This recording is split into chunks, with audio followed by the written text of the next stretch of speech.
Le péché originaire, de la chute à la rédemption.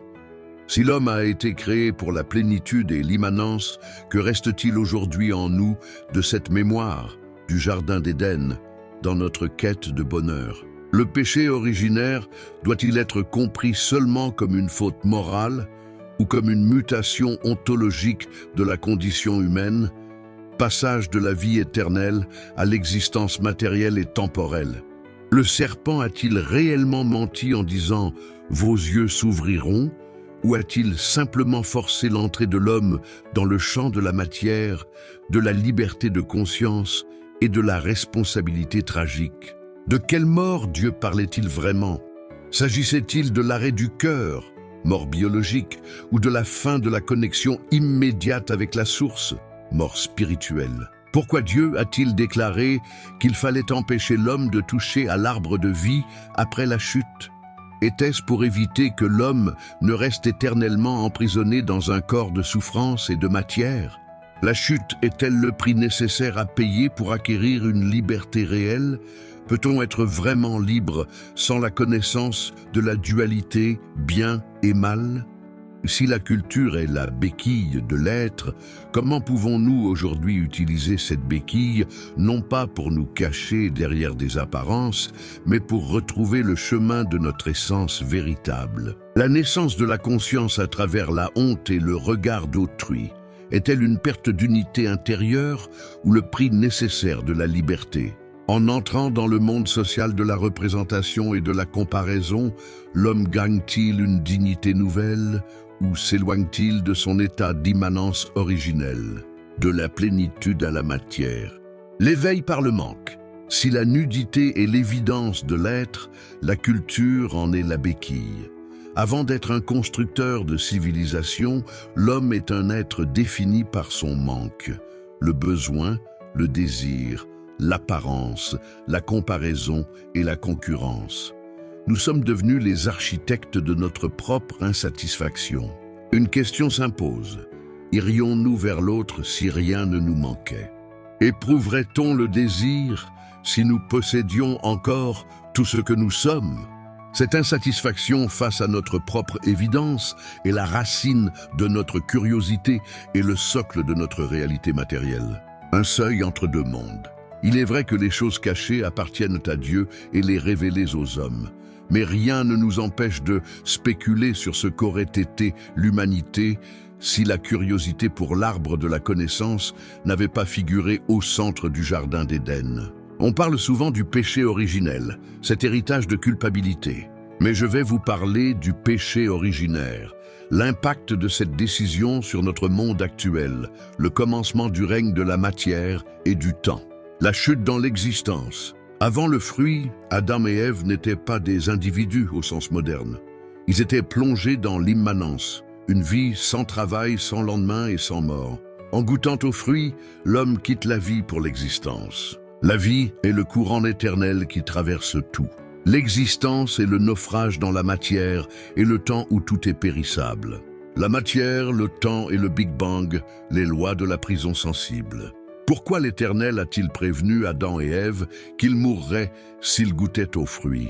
Ce n'était pas une menace arbitraire, mais une loi de nature. En mangeant le fruit de la connaissance du bien et du mal, l'homme s'est extrait de l'éternité pour se projeter dans une dimension où la mort est inévitable, la dimension matérielle. L'existence veut la vie. Il faut ici saisir la nuance entre exister et vivre. L'existence appartient au monde sensible et matériel. Elle est limitée par des bornes temporelles dont nous ne pouvons sortir. C'est elle qui nous fait souffrir, car notre esprit est constamment obsédé par l'idée de la fin. La vie, au contraire, est le processus divin qui traverse les individus. Elle est au-delà de la chair, la chute dans le monde de la dualité. L'expulsion du Jardin d'Éden est une chute dans la dualité. Au jardin, tout est profusion et unité. Hors du jardin, tout est séparation et effort. C'est ici qu'apparaissent les trois grandes lois du péché originaire. Le travail de survie. La matière ne donne plus rien gratuitement. L'homme doit fournir un effort, le labeur, pour extraire ses ressources. La perpétuation par la reproduction. Puisque l'individu est devenu mortel, l'espèce doit se perpétuer par le cycle des générations. La douleur de l'enfantement est le prix de cette survie collective dans le temps. Le vêtement de peau. Avant la chute, l'homme n'avait pas besoin de peau, car il n'avait pas de corps de densité matérielle.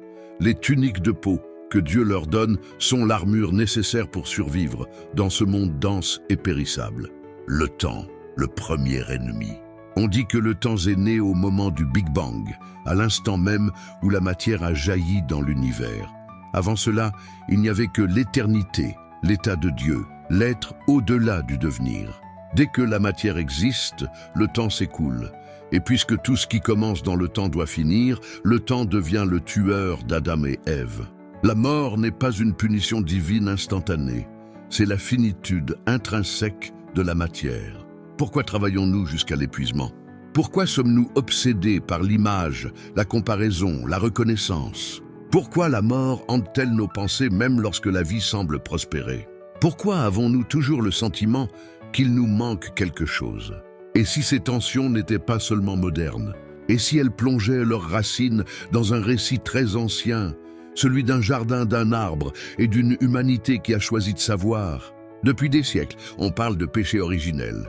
Mais peut-être avons-nous trop souvent réduit ce récit à une simple désobéissance morale, sans interroger ce qu'il révèle de notre condition présente.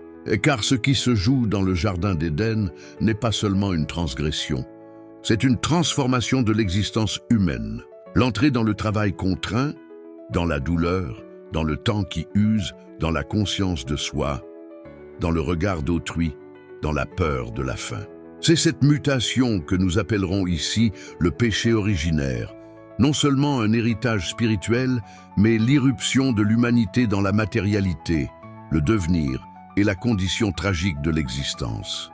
Le manque comme moteur de l'histoire, comme la nudité et l'évidence de l'être, et comme la culture devient la béquille de l'être, l'homme se définit désormais par le besoin, le désir, l'apparence, la comparaison, la concurrence, la représentation et l'insatisfaction.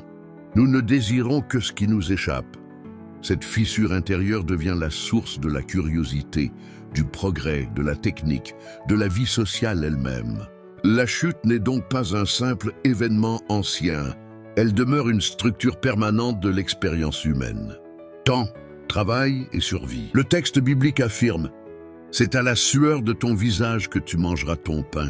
Genèse 3:19. Le travail n'apparaît pas comme une simple nécessité économique, mais comme une condition ontologique. L'homme doit désormais produire pour subsister, transformer la terre, s'inscrire dans la chaîne des générations. Avec la matière surgit le temps. Avec le temps, la finitude. Dieu se dit éternel. L'homme, lui, entre dans le régime du commencement et de la fin. La chute introduit ainsi une existence marquée par la durée, l'effort, la fatigue et la mortalité. Honte, représentation et naissance de la conscience. Mais la transformation la plus radicale ne se joue pas seulement dans la sueur du corps. Elle s'opère dans l'intériorité. Adam et Ève découvrent leur nudité et éprouvent la honte. Pourquoi? Parce qu'ils découvrent le regard d'autrui. La honte n'est pas d'être nu. Elle est de se voir soi-même comme objet, la conscience comme dissociation. Le moment où Adam et Ève ressentent de la honte est le moment crucial de la naissance du mental. La honte, c'est adopter le regard de l'autre sur soi. C'est la fin de l'immanence, être un avec soi-même, et le début de la représentation. L'homme ne se contente plus d'être, il se regarde être, il se compare, il se juge, il entre dans le monde de l'image. C'est là que naît la distinction entre le bien et le mal. Non pas comme une vérité absolue, mais comme une règle sociale nécessaire dès lors que nous ne sommes plus seuls, mais séparés les uns des autres par nos corps et nos égos.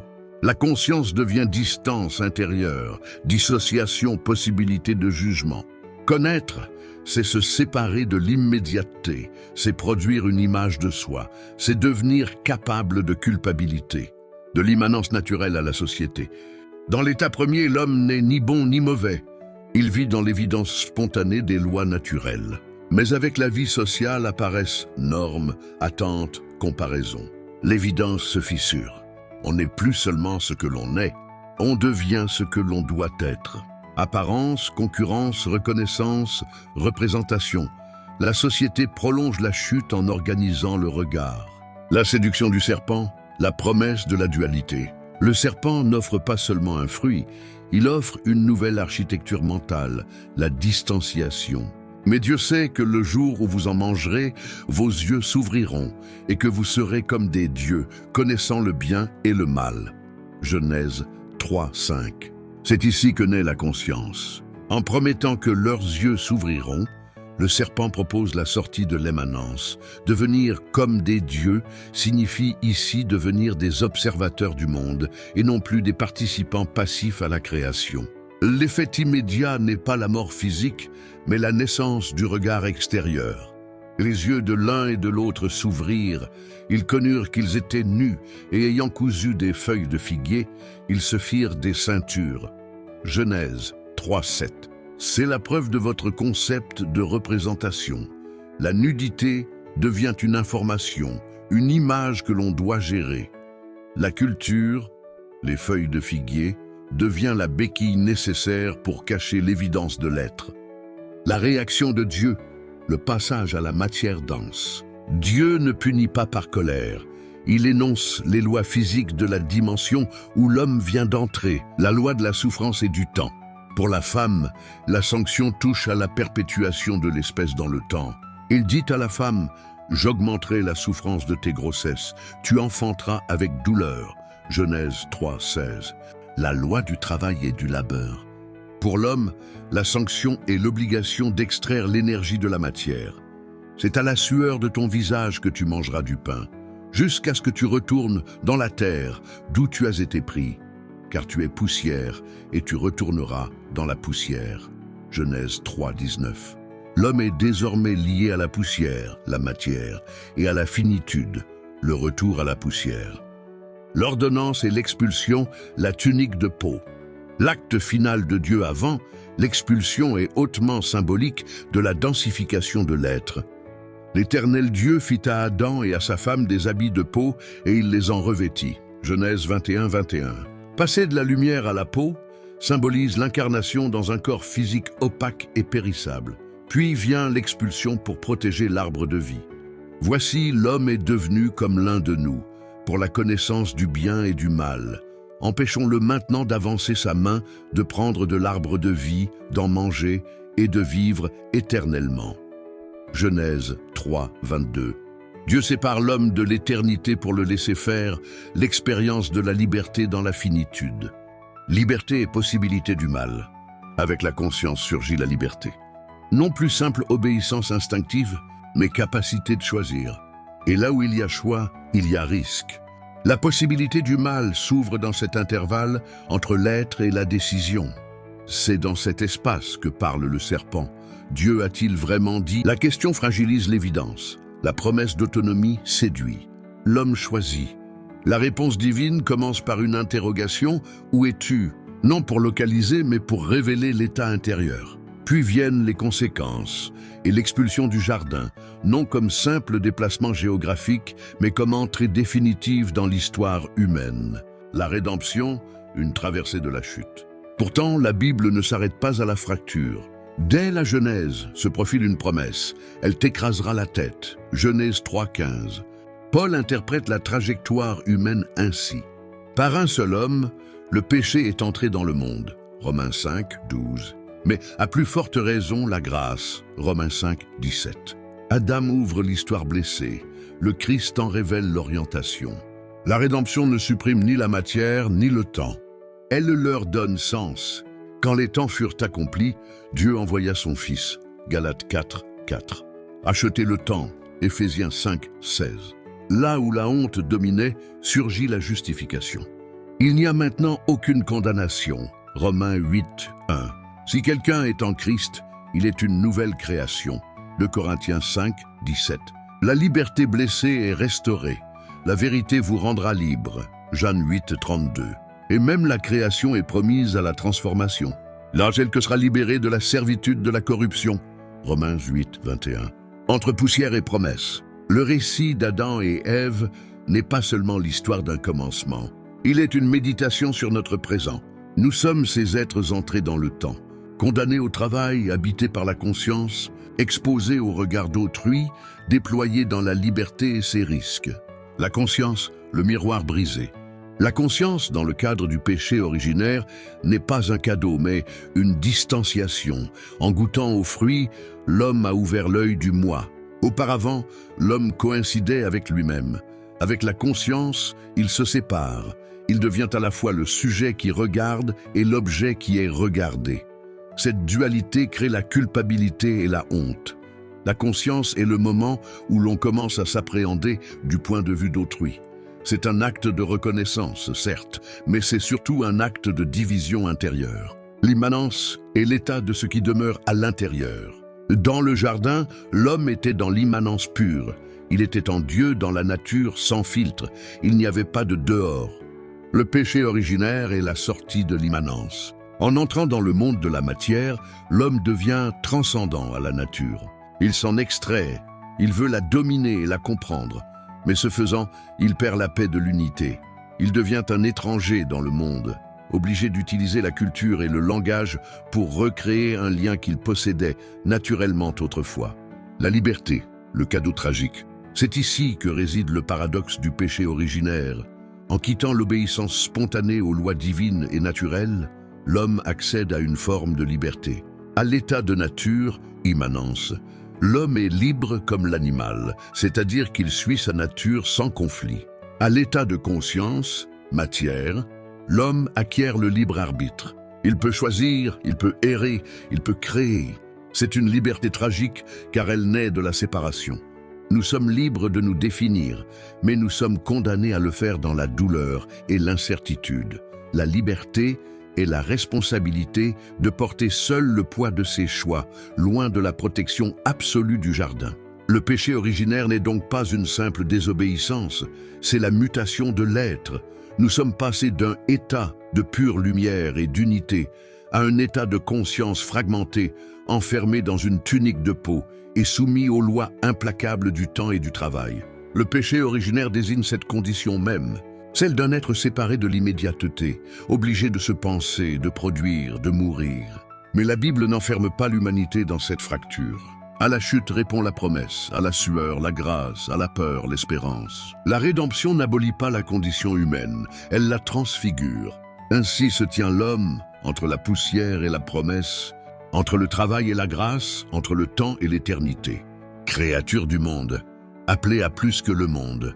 L'impact du péché originaire aujourd'hui. Ce récit nous montre que notre réalité actuelle, faite de travail, de temps, de corps physique et de dualité morale, est le résultat de cette ouverture des yeux. La liberté est notre capacité à naviguer dans ce monde de choix. L'immanence est ce paradis perdu que nous cherchons à retrouver par la spiritualité. La conscience est l'outil qui nous permet de comprendre que nous sommes bien plus que de la simple poussière. Vision en action.